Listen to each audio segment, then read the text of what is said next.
Bismillahirrahmanirrahim. Assalamualaikum warahmatullahi wabarakatuh.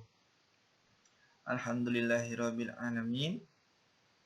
Anak-anakku yang soleh dan solehah, kita berjumpa lagi pada pembelajaran akidah akhlak di semester 2 ya.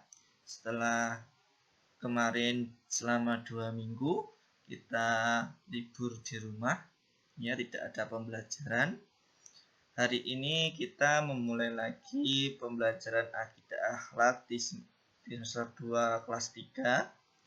Pada kesempatan kali ini pada bab pertama di semester 2 ini kita akan belajar tentang memahami makna al-azim dan al-kabir.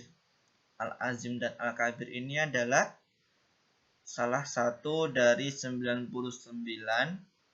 Asmaul Husna yang kita kenal ya.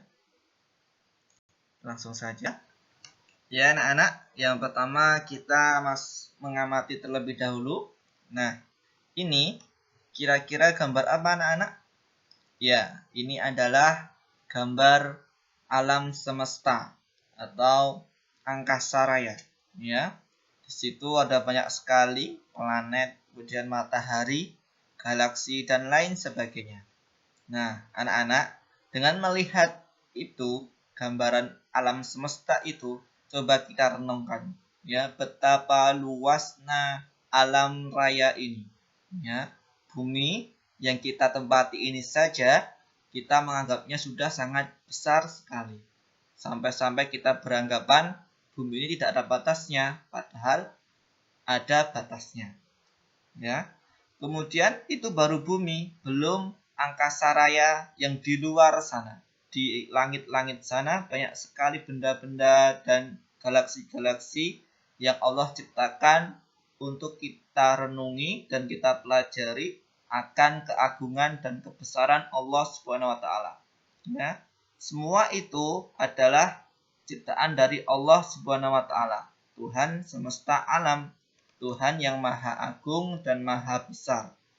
Keagungan dan kebesaran Allah Subhanahu wa taala menjadi salah satu nama-namanya yang indah, yaitu Al-Azim dan Al-Kabir. Nah, jadi anak-anak, bentuk kebesaran dan keagungan Allah itu salah satunya yaitu dengan adanya alam semesta dan isinya. Nah, itu baru salah satunya. Banyak sekali keagungan-keagungan Allah dan kebesaran-kebesaran Allah yang ada di bumi ini atau di dalam kehidupan. Nah, pada kali ini kita akan belajar kedua sifat Allah. Nah, yang pertama yaitu Al-Azim. Nah, Al-Azim artinya adalah Allah Maha Agung. Ya, jadi Pak Guru ulangi, Al-Azim artinya adalah Allah Maha Agung. Nah, contoh Allah Subhanahu wa taala bersifat Al-Azim adalah dengan diciptakannya alat pencernaan pada manusia.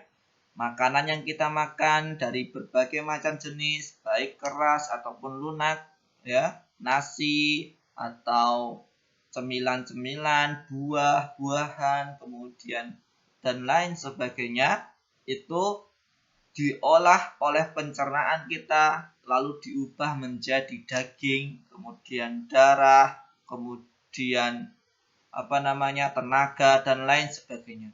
Ya, jadi kita memahami sifat Allah yang Maha Agung itu di dalam diri kita saja sudah ada, yaitu pada salah satunya pada sistem pencernaan kita yang sangat rumit, ya, yang sangat menakjubkan itu, ya. Selain itu, ya, Pak Guru sudah katakan di luar tadi, di atas tadi, bahwasanya alam semesta ini juga salah satu contoh dari keagungan Allah Subhanahu wa taala. Ya. Begitu ya anak-anak. Jadi Pak Guru ulangi, Al-Azim adalah Allah Maha Agung. Contohnya salah satunya yaitu dengan kita memfikirkan sistem pencernaan kita dan alam semesta yang sangat menakjubkan itu merupakan salah satu keagungan Allah Subhanahu wa taala. Lanjut. Nah, keagungan Allah Subhanahu wa taala tidak dapat dibandingkan dengan makhluk ciptaannya. Sehebat apapun manusia atau makhluk apapun yang mampu menciptakan dan menaklukkan isi dunia, namun ia akan sampai pada satu batas kelemahannya, sedangkan keagungan Allah Subhanahu wa taala tidak ada batasnya. Seorang mukmin wajib meyakini bahwa Allah Subhanahu wa taala mempunyai sifat Al-Azim atau Maha Agung. Tidak ada satupun zat atau makhluk yang memiliki keagungan tertinggi selain Allah Subhanahu wa taala. Ya, jadi keagungan Allah Subhanahu wa taala itu adalah tidak ada yang bisa menandinginya.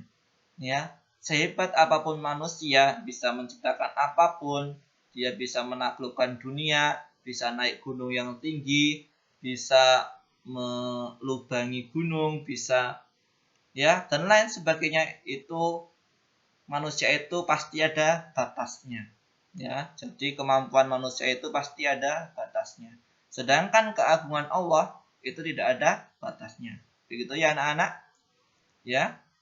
Jadi Pak Guru ulang lagi,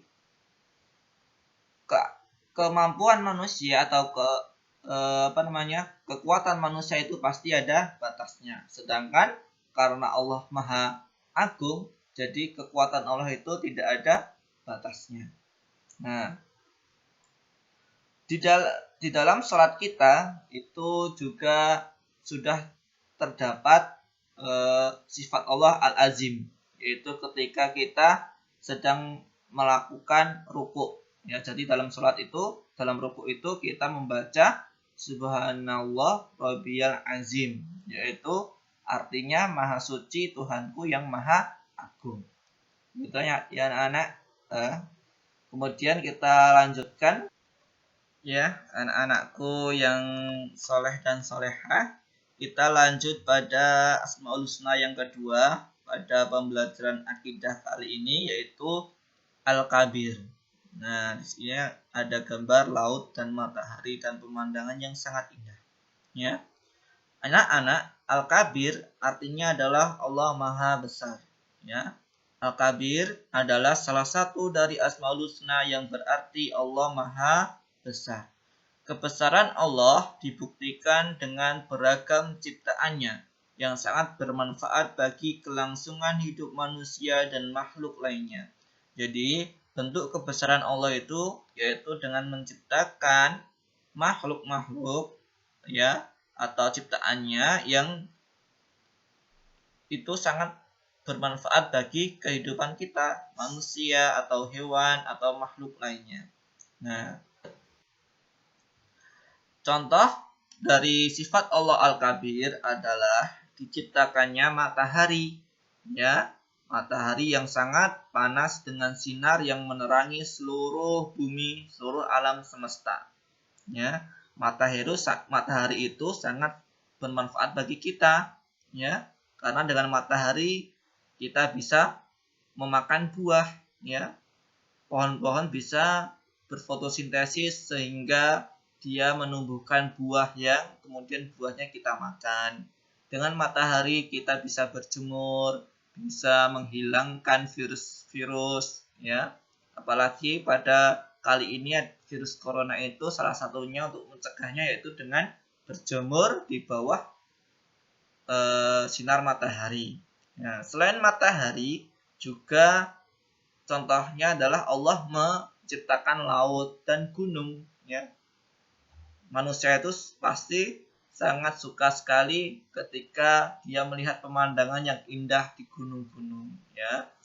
Makanya gunung itu juga bermanfaat bagi manusia, yang mana sangat sejuk, kemudian menumbuhkan banyak sayuran, ya. Selain itu juga laut itu di dalamnya juga ada terumbu karang, kemudian ada rumput laut, kemudian ada ikan-ikan yang sangat banyak, yang mana semua itu bisa dimanfaatkan oleh manusia. Nah, kemudian Terus bagaimana dengan kemampuan manusia sekarang ini, yang mana manusia sekarang ini sangat pintar sekali menciptakan pesawat, bisa menciptakan robot, bisa menciptakan komputer, bisa menciptakan HP pintar, Android. Nah, manusia kan Android, kemudian komputer, pesawat, dan robot itu bisa bermanfaat bagi manusia. Apakah manusia itu juga bisa disebut maha besar? Ya, tentunya tidak ya. Jadi manusia itu pengetahuannya adalah pemberian dari Allah Subhanahu wa taala, ya. Jadi bentuk kemampuan manusia untuk membuat robot, pesawat, dan lain sebagainya itu adalah pemberian Allah. Jadi tidak bisa disebut manusia itu maha besar. Ya, jadi yang maha besar itu hanyalah Allah Subhanahu wa taala. Ya. Selanjutnya, nah, jadi anak-anak, kalau kita itu bisa meneladani nama Al-Kabir atau kebesaran Allah, maka kita itu akan bisa untuk menghadirkan kebesaran Allah dan keagungan Allah itu dalam kehidupan sehari-hari kita. Contohnya apa?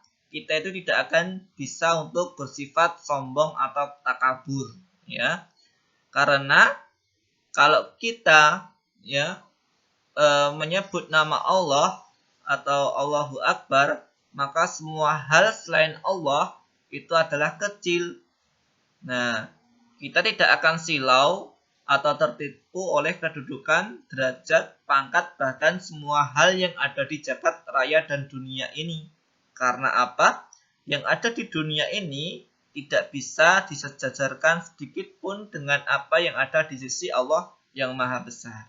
Ya, jadi kita harus selalu bersyukur, ya, tidak boleh sombong. Kita ketika mempunyai sesuatu kemampuan yang orang lain tidak punya, kita tidak boleh sombong, ya. Ketika kita paham atau pintar akan sesuatu, kemudian teman kita tidak bisa, kita tidak boleh sombong, ya, karena kepintaran kita itu tidak ada apa-apanya di sisi Allah Subhanahu wa taala yang Maha Besar. Ya, itu ya anak-anak, itu tadi untuk hari ini pembelajaran akidah akhlak, yaitu mengenal sifat Allah Al-Azim dan Al-Kabir. Al-Azim tadi artinya Allah Maha Agung. Kemudian kalau Al-Kabir artinya adalah Allah Maha Besar. Semoga anak-anak selalu diberi kesehatan, selalu diberi perlindungan dari Allah Subhanahu wa taala, dan diberi pemahaman. Kemudian anak-anak bisa mengamalkan dalam kehidupan sehari-hari anak-anak. Cukup sekian pembelajaran kali ini. Wassalamualaikum warahmatullahi wabarakatuh.